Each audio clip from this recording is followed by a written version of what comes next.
They were the queens of Broadway and Hollywood, but something kept Barbra Streisand and Liza Minnelli apart for years. Now, at 82, Barbra is finally telling the real story. She reveals what Judy Garland whispered to her in 1963, the painful events that made her avoid live shows, and what actually happened when she and Liza crossed paths at award shows. After decades of media speculation, Barbra's book exposes the truth about two of entertainment's biggest icons and the secret they've kept hidden from the public. Barbra Streisand's early life was filled with challenges that shaped her into the performer she would become. She was born on April 24, 1942, in Brooklyn, New York. When she was just 15 months old, her father, Emanuel Streisand, died suddenly. His death left her mother, Diana, to raise Barbra and her older brother, Sheldon, alone. Money was tight and their home was filled with tension. Her mother eventually remarried a man named Lou Keen. Barbra wanted to be close to him, but he never accepted her. She tried calling him Dad and even crawled on the floor so she wouldn't block his view of the TV, but he showed her no affection. Her mother wasn't much better. Instead of encouraging Barbra's dreams, she criticized her looks and told her she wasn't pretty enough for show business. She even suggested Barbra learn to type instead of trying to sing. Despite this, Barbra loved to perform. She sang on neighborhood stoops and at weddings, finding comfort in music. By the time she was 16, she had made up her mind. She was leaving home to follow her dream. She moved into cheap apartments, took whatever jobs she could, and struggled to afford singing lessons. But she refused to give up. She had no backup plan. At first, Barbra wanted to be an actress, not a singer. When she was 14, she saw The Diary of Anne Frank on Broadway and was mesmerized. She decided that acting was her true calling. She spent hours at the library studying famous performers like Sarah Bernhardt and Eleonora Duse. She also learned techniques from acting legends like Konstantin Stanislavski and Michael Chekhov. At Erasmus Hall High School in Brooklyn, she was an excellent student. She also joined the school choir, where she sang alongside Neil Diamond, who would later become a music star himself. During the summers, she took small roles in plays like Picnic and Desk Set, doing whatever she could to gain experience. She graduated at 16 in 1959 and moved into a tiny apartment near New York's theater district. Audition after audition, she faced rejection. She often had no place to sleep and carried an army cot with her just in case. Her mother begged her to give up and come home, but Barbra was determined. Everything changed in 1960. Her boyfriend at the time, Barry Dennen, convinced her to enter a talent contest at the Lion, a nightclub in Greenwich Village. Until then, Barbra hadn't thought of singing as her way into show business, but Dennen had recorded her voice and knew she had something special. When she got up to sing, the audience sat in silence, completely captivated. When she finished, they erupted into applause. She won the contest, and her career as a singer officially began. That win led to a steady gig at the Lion, and soon after, she auditioned at Bonsoir, another nightclub. She landed a contract for $125 per week, her first real paycheck as a performer. Executives suggested she change her appearance or even undergo cosmetic surgery to fit Hollywood's beauty standards, but Barbra refused. Instead, she used her performances to show people what really mattered: her voice and her ability to connect with an audience. Songs like A Sleepin' Bee showed her dramatic side and let her bring the emotion she had always admired in stage actors. Barbra Streisand's rise to fame was anything but ordinary. In 1962, at just 20 years old, she made her Broadway debut in I Can Get It For You Wholesale. She played Yetta Tessie Marmelstein, a sarcastic secretary with a show-stopping solo called Miss Marmelstein. Her voice was unlike anything Broadway had heard before: powerful, clear, and filled with emotion. Her comedic timing was just as impressive. Audiences couldn't take their eyes off her. The New York Times described her as having an oafish expression, a loud, irascible voice, and an arpeggiated laugh. Yet the review was full of praise. Even Groucho Marx, a master of comedy himself, joked on The Tonight Show about how rare it was for someone so young to steal the spotlight on Broadway. The show opened on March 22, 1962, at the Shubert Theater before moving to the Broadway Theater. It ran for 300 performances before closing on December 8th that year. The musical may not have lasted long, but Streisand's performance was unforgettable. She earned a Tony Award nomination and won the New York Drama Critics Circle Award for Best Supporting Actress. Her presence on stage was so commanding that she overshadowed the show's lead, Elliott Gould. Their onstage chemistry soon became real. The two fell in love during rehearsals and married in 1963. Then came the role that changed everything. In 1964, Streisand starred as Fanny Brice in Funny Girl. The musical told the story of a real-life comedian who, like Streisand, defied expectations to become a star. The moment she sang People, it was clear she wasn't just a talented singer. She was a phenomenon. She had humor, charm, and a voice that could make an entire theater hold its breath. 4 years later, she took Funny Girl to the big screen. Hollywood had a habit of changing Broadway stars to fit its own mold, but Streisand refused to be anyone but herself. The 1968 film, directed by William Wyler, became a massive hit. Her performance earned her an Academy Award for Best Actress, an incredible achievement for a film debut. But behind the scenes, her rise wasn't easy. Her perfectionism often led to clashes with directors. During I Can Get It For You Wholesale, Arthur Lawrence, the show's director, humiliated her in front of the cast. He told her she was too Jewish and questioned whether audiences would accept her unconventional looks. Instead of breaking her confidence, the insult fueled her determination. She refused to change. Years later, Lawrence admitted that, despite their creative differences, he had underestimated her. Barbra Streisand made her film debut in Funny Girl in 1968, and right from the start, she was unforgettable. Playing Fanny Brice, a quick-witted performer trying to balance show business and love, she owned the screen. The role had already made her a Broadway star, but the film took things to another level. Critics praised her performance.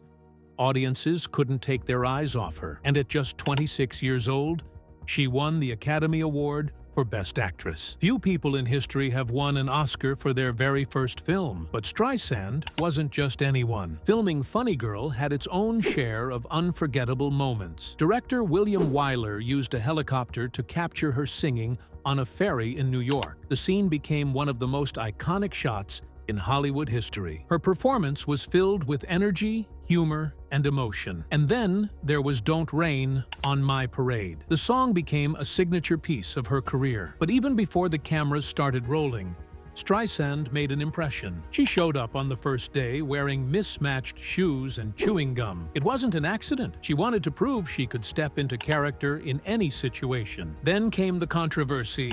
Streisand's on-screen romance with Egyptian actor Omar Sharif made headlines for all the wrong reasons. The Six-Day War between Israel and Egypt had just ended in 1967, and tensions were high. When promotional posters showed the two kissing, it sparked outrage. Egyptian officials were furious.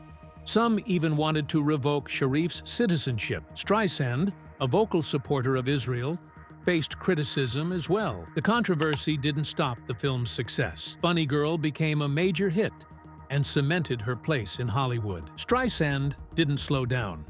In 1969, she starred in Hello, Dolly, directed by Gene Kelly. She played Dolly Levi, a matchmaker in 1890s New York.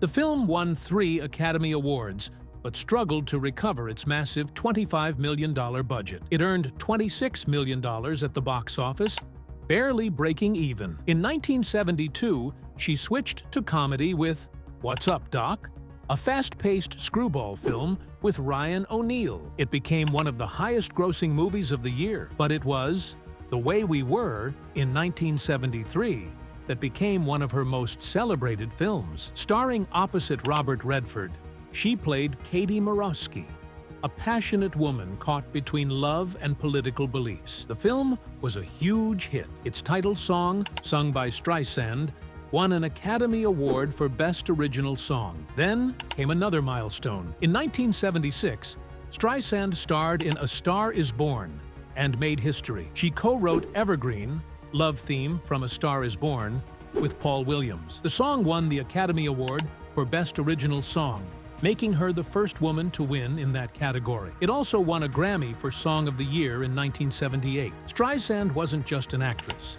She was a creator, shaping the stories and music in ways few women in Hollywood had ever done. Still, her time in Hollywood wasn't without drama. Her rumored affair with Omar Sharif during Funny Girl became one of the biggest scandals of her career. The romance was real, but the timing made it explosive. Egyptian authorities nearly stripped Sharif of his citizenship. Hollywood insiders gossiped, and on set, tensions ran high. Walter Matthau, one of her co-stars, didn't hide his dislike for her. He openly complained about her behavior, making filming even more difficult. But none of it stopped Streisand. Barbra Streisand didn't just direct movies, she fought for them. In 1983, she made history with Yentl, the first major studio film written, produced, directed, and starred in by a woman. It was a passion project she had chased for over 15 years. Studios kept turning her down.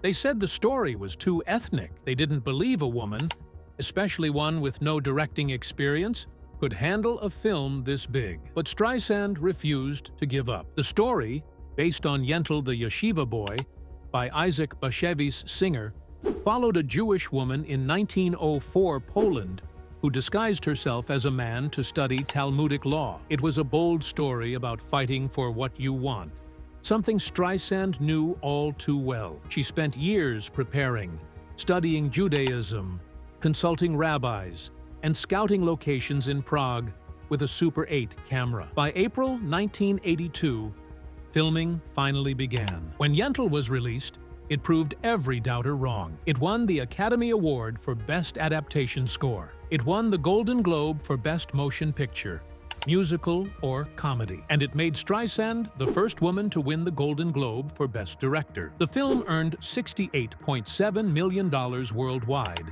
on a $12 million budget. Yet, when Oscar nominations were announced, she was left out of the Best Director category. The industry's sexism was impossible to ignore. Fans and critics called out the injustice, but Streisand didn't need an award to prove what she had achieved. She had changed Hollywood. In 1991, she directed The Prince of Tides, adapting Pat Conroy's novel into a powerful drama. She also produced and starred in the film alongside Nick Nolte. He played Tom Wingo, a man struggling with childhood trauma. Streisand played Dr. Susan Lowenstein, the psychiatrist who helps him confront his past. The film struck a chord with audiences and critics alike. It grossed over $74 million in the U.S.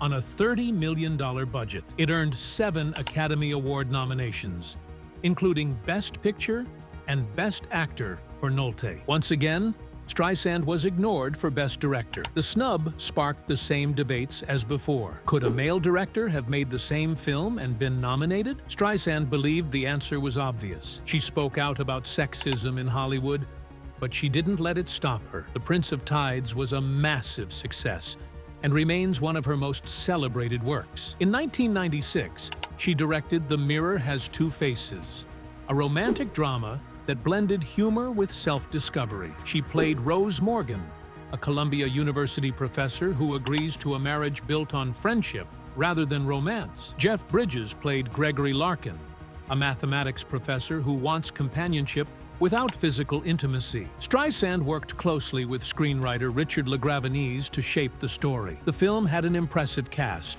including Lauren Bacall, who earned an Oscar nomination for Best Supporting Actress. Pierce Brosnan also appeared in a key role. Critics had mixed reactions. Some praised its themes of self-worth and reinvention. Others thought it leaned too much into melodrama. But audiences connected with it, and the film earned $41 million in the U.S., nearly matching its $42 million budget. Streisand's signature style, balancing warmth, humor, and emotional depth, was evident in every scene. She also played a major role in shaping the soundtrack, working alongside composer Marvin Hamlisch. Barbra Streisand's music career was more than just success. It was history in the making. She had 11 albums reach #1 on the Billboard 200 chart, a feat no other artist had accomplished across 6 consecutive decades. It all started with People in 1964, an album featuring the song that became one of her signatures. Then came Guilty in 1980, a collaboration with Barry Gibb of the Bee Gees.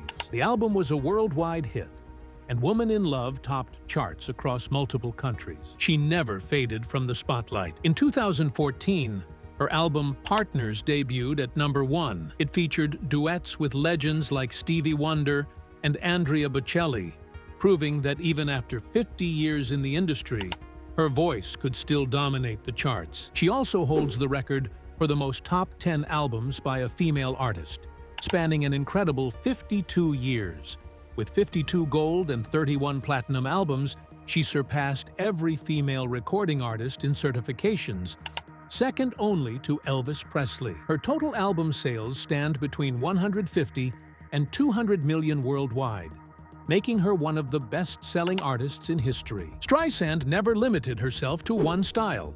She could go from Broadway classics to pop anthems, from tender ballads to upbeat disco hits. The recording of People took only 4 sessions, a level of efficiency unheard of today. She had a clear vision and knew how to bring it to life. Her singles made just as much of an impact. She had 5 #1 hits on the Billboard Hot 100. The Way We Were in 1974 wasn't just a song, it was an emotional experience. The ballad, tied to her film of the same name, stayed at #1 for 3 weeks. It won an Academy Award for Best Original Song and became one of her most recognizable tracks. Then there was Woman in Love in 1980, written by Barry and Robin Gibb. The song was a massive commercial success, reaching the top of charts in multiple countries. Some of her songs changed the direction of her career. Evergreen in 1976, from A Star Is Born, won another Oscar. No More Tears, Enough Is Enough. In 1979, a disco duet with Donna Summer showed she could embrace new sounds. Stony End in 1970 marked her transition from Broadway ballads to mainstream pop. Each song was more than just a hit. It was a moment that defined her evolving artistry. But despite all the success, there was something the public didn't know. Streisand had been battling stage fright for years. In her 2024 memoir, she revealed the painful truth behind it. During her Broadway run of Funny Girl, she had been emotionally abused by her co-star, Sidney Chaplin. After she rejected his romantic advances, he turned on her. He whispered insults during performances. He refused to interact with her on stage. Night after night, he made her feel small. It left scars. She started experiencing panic attacks. Even after winning Oscars and Grammys, even as her albums sold millions, the fear of performing live overwhelmed her. After a short tour in 1966, she stopped doing concerts completely. She avoided the stage for 27 years. Then, in 1994, she took back control. She announced a comeback, and the world responded. Her first show was on New Year's Eve in Las Vegas. Within an hour, all 18 announced shows were sold out. More than 5 million ticket requests flooded in. The tour grossed $50 million. Breaking attendance records in every city. The final show in Anaheim was broadcast on HBO as Barbra the Concert. More than 11 million people tuned in, making it the highest-rated musical event in HBO history. The concert won 5 Emmy Awards. A live album recorded at Madison Square Garden reached #10 on the Billboard album chart and went triple platinum. Barbra Streisand has never been one to hold back her opinions. Over the years, her words have sparked both admiration and controversy. In March 2019, she made headlines after commenting on the allegations against Michael Jackson in the HBO documentary Leaving Neverland. The documentary featured Wade Robson and James Safechuck, who accused Jackson of sexually abusing them as children. Streisand said she absolutely believed the accusers, but then added something that shocked many. She said Jackson's sexual needs were his sexual needs, and that while the children had been molested, they were also thrilled to be there. She pointed out that both accusers later married and had children, implying the abuse didn't kill them. The backlash was immediate.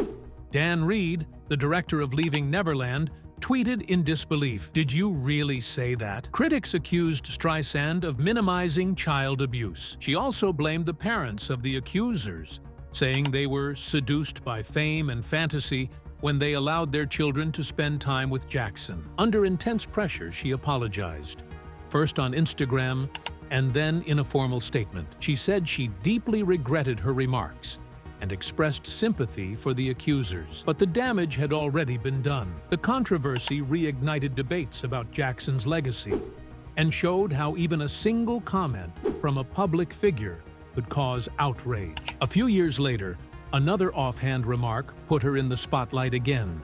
In 2023, Melissa McCarthy posted photos from a gala event on Instagram. Among the many celebrity comments, Streisand left one that quickly stirred up debate. "Give him my regards.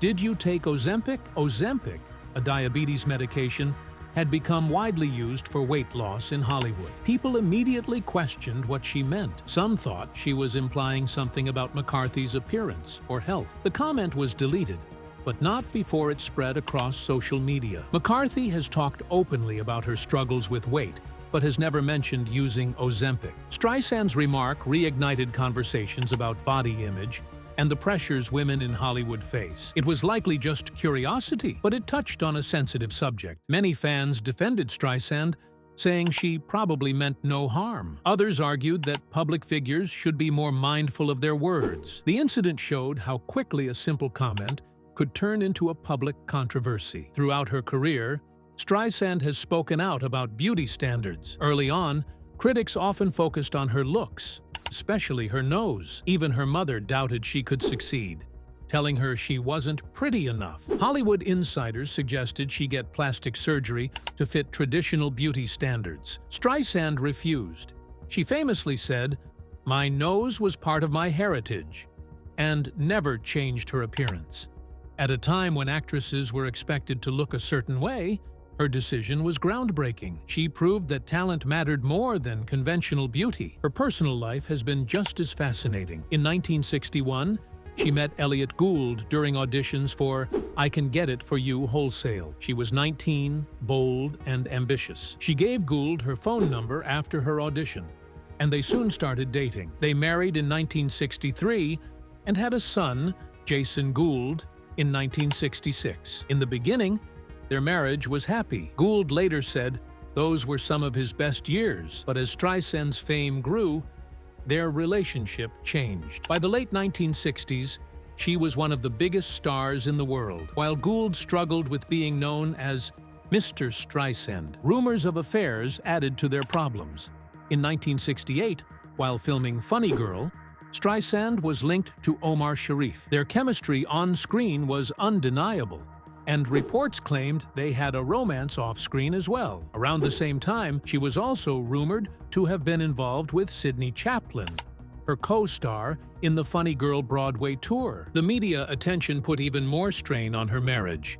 Streisand and Gould separated in 1969 and divorced in 1971. Years later, Gould said they simply grew apart. Her career had become her priority. After her divorce, Streisand's love life continued to make headlines. One of the most surprising rumors involved Prince Charles. In her memoir, My Name is Barbra, she wrote about meeting him in 1974 at Warner Brothers Studios. He visited while she was recording for Funny Lady. In a moment that caught the media's attention, he drank tea from her cup. The British press turned it into a major story. Charles later admitted he found Streisand attractive, even saying she had great sex appeal. While there was no confirmed romance, their connection became the subject of endless speculation. Another rumor involved former U.S. President Bill Clinton. Biographers claimed Clinton admired Streisand and often called her his favorite singer. Some reports suggested there might have been more to their relationship, but nothing was ever confirmed. Over the years,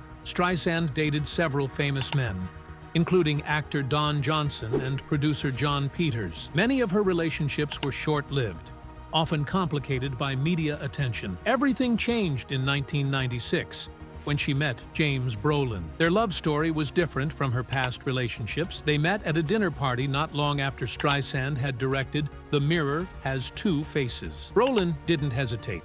He told her, "I'm taking you home," and from that moment, their romance took off. Both had been married before, Streisand to Gould and Brolin twice, so they understood the challenges of relationships. Unlike her previous romances, this one wasn't overshadowed by fame. They made it work by giving each other space and independence. Streisand once said they kept separate bank accounts and didn't interfere in each other's careers.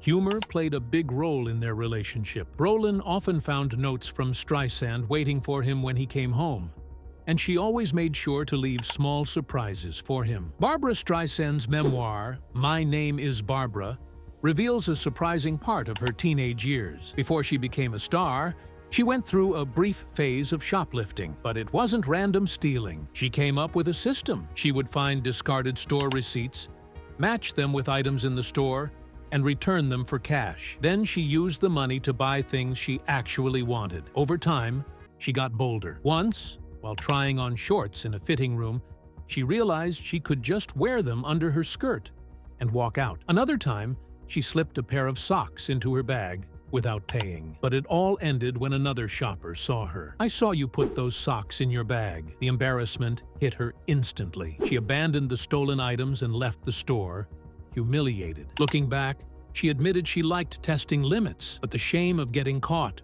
was too much. She never stole again. Sharing this story wasn't about shocking people, it was about honesty. Even icons make mistakes. What matters is how they learn from them. Not all of Streisand's struggles were her own doing. Some came from the people around her. Her time on Broadway and Funny Girl should have been a dream, but her co-star Sidney Chaplin made it a nightmare. He was the son of Charlie Chaplin. At first, there was a flirtation, but Streisand ended it. She was married to Elliot Gould at the time. Chaplin didn't take the rejection well. Instead of moving on, he made it his mission to humiliate her on stage. His behavior was cruel. During romantic scenes, he would pretend to whisper sweet words in her ear, but actually muttered insults, calling her a bitch under his breath. He refused to look her in the eyes, staring at her forehead instead. The mind games were relentless. Streisand started feeling sick before performances. She had anxiety,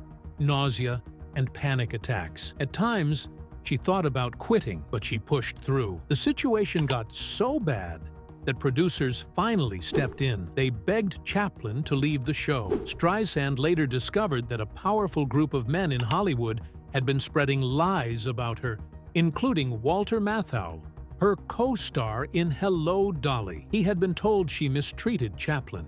It was another reminder of how difficult it was for a woman to succeed in Hollywood without men trying to control the narrative. Despite these challenges, Streisand also formed meaningful friendships. One of the most special was with Judy Garland. In 1963, Streisand appeared on The Judy Garland Show. The media tried to spin it as a competition, but the reality was different. Garland treated her with warmth and generosity. Streisand remembered how self-deprecating Garland could be. After hearing her sing, Garland told her daughter, Liza Minnelli, "I don't think I can open my mouth again." But there was admiration in her voice. She saw Streisand's talent and respected it. During one of their conversations, Garland gave her advice that stuck with her for life. "Don't let them do to you what they did to me." At the time, Streisand didn't fully understand. Later, she realized Garland had been warning her about the pressures of fame, the exploitation, and the way Hollywood could destroy a person. Garland died 6 years later,